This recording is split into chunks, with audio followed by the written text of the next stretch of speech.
утром не вскакивать сразу с постели, не хватайтесь за телефон.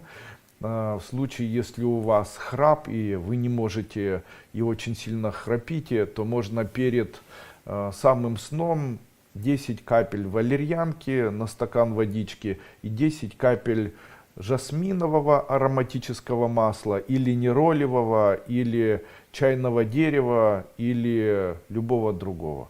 Также для того, чтобы человек меньше храпел, ему необходимо перед самым сном съедать небольшое количество просто обычной петрушки. Берете обычную петрушку, можно смешать с йогуртом и съесть ее перед самым сном.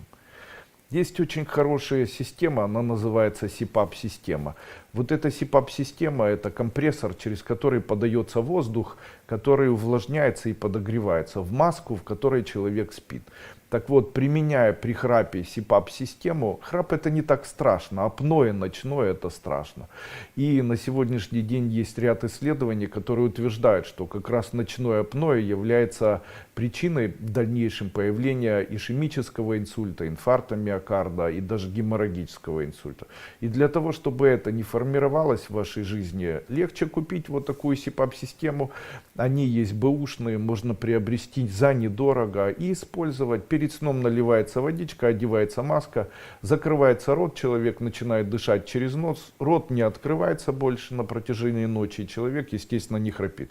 Если использовать СИПАП-систему, то говорят люди, что на протяжении 3-4 месяцев худеет человек, улучшается у него внешний вид, исчезает второй подбородок, улучшается работа и деятельность позвоночника, снижается холестерин. Но самое приятное, что через 1,5 года или там год человек снимает маску и больше не храпит. То есть это говорит о том, что это очень помогает. Из народных способов это еще и настойка кошачьей мяты.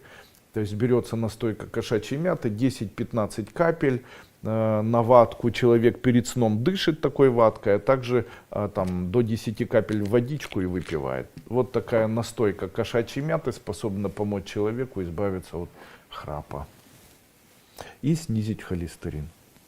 А у нас есть еще препарат холестеростапин, он тоже от холестерина.